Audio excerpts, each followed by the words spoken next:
Peter said, Doc isn't applauding. How are you? What a reception. Thank you all very much. Yeah. It was very nice. That's nice, isn't it? Yeah. Yeah.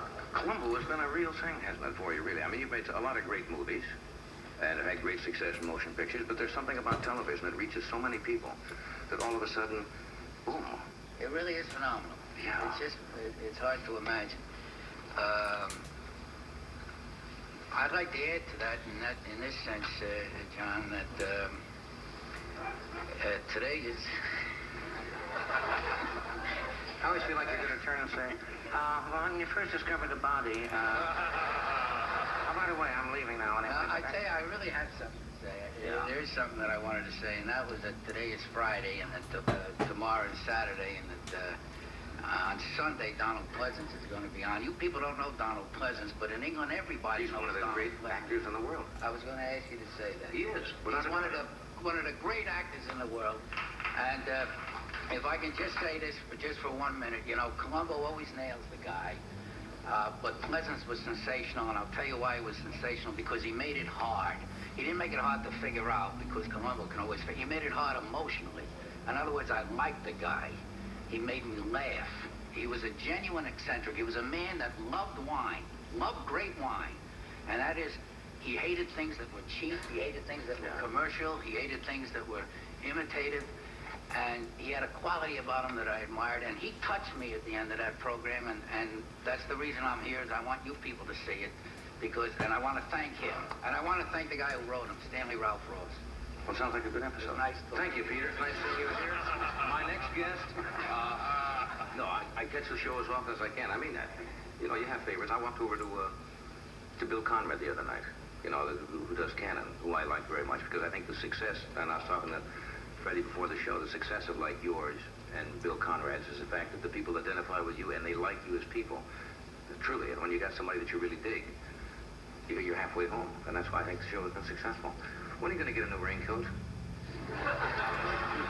You know, they ask me that question all the time, and I go out of business, so I can't afford to get a new raincoat. Well, later on, I have a few that I asked the wardrobe to pick up. Because, you know, you're in the, what, third season now? Is that third? Third season. That coat's getting a little gamey.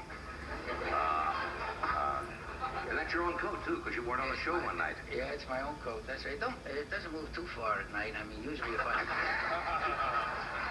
How is that? That's got a turn on you pretty soon. It's never left the dressing room. Did you change, I read somewhere in the trades that as you develop the character and work it out, you change it along the way so you don't fall into certain habits? Because, you know, he is, or been described as a bumbler, right? And obviously he's not a bumbler, right, per se. That's right. So I wondered if you find different ways to delineate that character. You know, the thing about that is that a lot of people do describe him as a bumbler, and a lot of people, I read a lot of accounts that he plays it being dumb, and that's the thing that I try to avoid. I don't think he is dumb, and I don't think he plays it being dumb. There's a difference between being dumb, playing being dumb, and being distracted. And there's a difference between being foolish and being perplexed. There's a difference between being stupid and being preoccupied. And I think that if you play it being a chump or an oaf, you know, there's no dignity there. And I don't think that people would like a character that doesn't have dignity. So I try to keep that out. It's like, you know, Columbo's always with a lot of important people.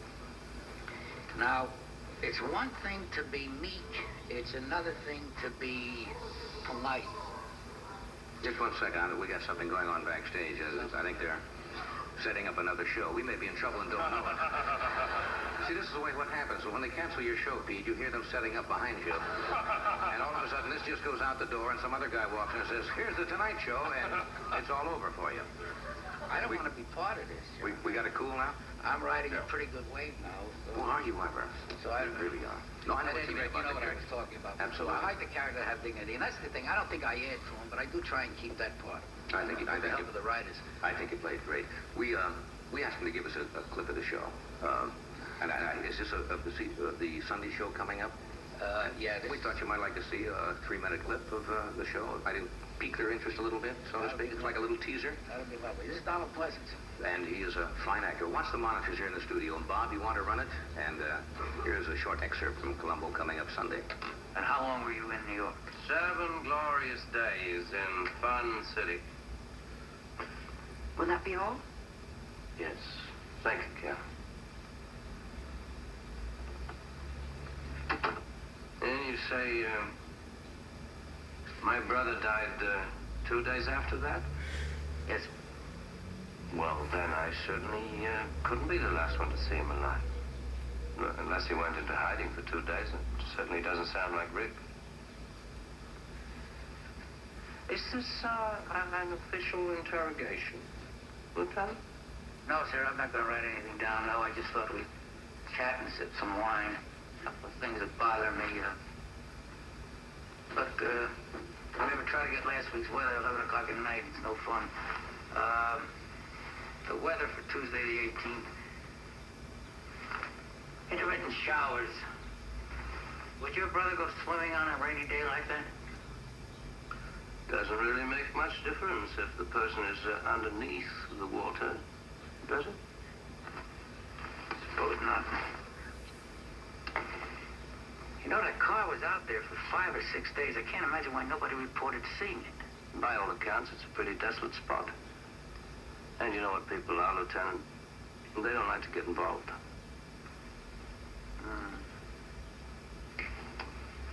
Girl told me that he loved that car. I'm sorry? Is that a statement or a question? No, it just doesn't make any sense.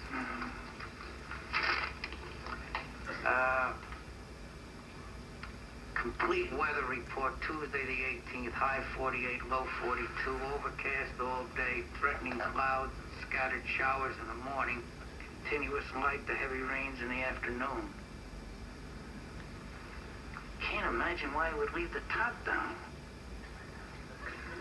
I'm afraid I don't know anything about motor cars. My life begins and ends with wine. Wait a minute. I can think of a possible explanation. Anything? Yes, let us, for a moment, hypothesize that Rick put the top up, but didn't fasten it, because he was coming back to the car. Now, with this rainfall, we get very high winds. From time to time, the wind must have flipped the top back, and voila. Possibilities. More wine? No. No? Oh. Boy. You're right. I realize I drank that much. What do you call that stuff? Cabernet Sauvignon. Usually I don't drink anything I can't pronounce, but I say I got a lot to learn. First thing I got to learn is how to hold my Cabernet Sauvignon. Thank you very much. It was a pleasure. Say, would you mind if I came back again, unofficially? What for? To be frank, learn more about wines. I can see where my education has been badly neglected. Didn't your family ever drink wines at home? I tell you, the closest we ever came to it was my father's job during Prohibition. Looked like it. Oh, he was a tail gunner on a beer truck.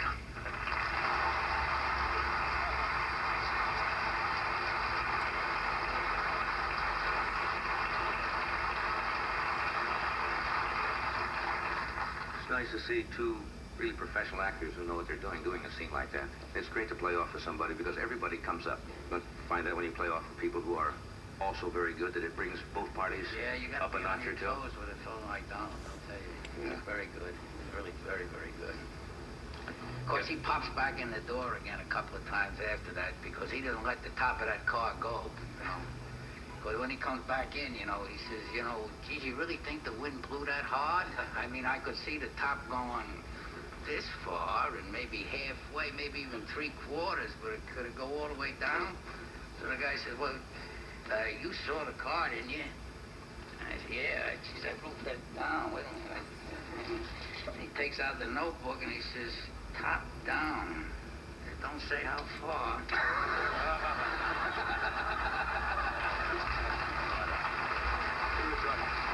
Let me take a break here. We'll take a short time out here, and then we'll come right back. Stay with us.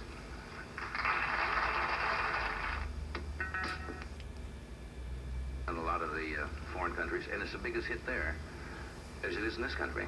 It seems to follow shows that are big here and then go over there, and of course they dub them in. As you probably know, Japanese actors dubbing the dialogue and so forth. You ever seen it in Japanese or anything? No, I've never seen it in another tongue, Johnny. It's all over. I can't. They showed me a list today. I've forgotten everything. Somebody said in Sweden, Japan, France, England, practically all over It's Europe. all over. I'd like to say, one of the things I think that the reason that this show is popular is, the obvious reason, the murder mystery detective show, that's always standard fare, and I think and the show is well written and well produced. But there's something about that character that people like, and the thing that I like to harp on, I get boring on the subject, is that is his lack of pretension. Yeah. I think that's something that we're all victims of that, and we all suffer from it. We can't help ourselves. This emphasis on status. Right. We're worried about our position. We're worried that no one likes to be ignored, to be left out, so we do funny things. We get a license plate with a low number on it. Makes us feel better, or wear Gucci shoes. We worry about our address or our house or our car. Columbo, God bless him, he's worried about his problem, and he's happy doing that. He's happy with his job, and he's happy with himself. He's secure. How close is this to you in personal life? What's your license number? Do you have one of those personalized?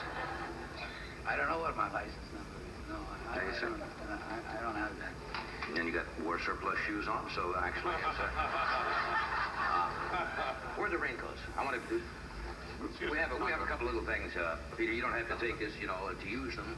No, okay. But we thought on special cases, because as I said, that one's getting pretty ratty.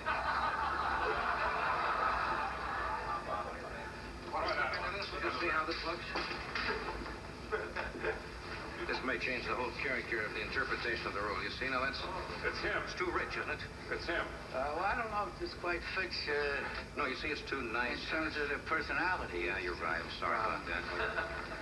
Thank you very much. Hey, how about a nice brush suede? Boy, this is soft. Wow. Oh. Oh, yeah. What would Columbo say? How much that favorite? No. No, I'm afraid not. Well, we got one more. Afraid not. Well, this looks good. This, I think, may be the This is answer it. right here. Liberace's town code. Aha! Here it is. Oh, this is the answer. This is the answer. That's it. Now you're talking. We're off the air. In 2 weeks, we're off the air. You don't mind if I say no? No. You can take that off.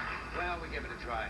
Pete, I know you've got to go and shoot or do something we're going to show. I thank you for coming, really. Thank you very, very much, Johnny. And I appreciate being Hope the show goes on forever. Thank Really. you. Thank you. Thanks, Pete. Peter.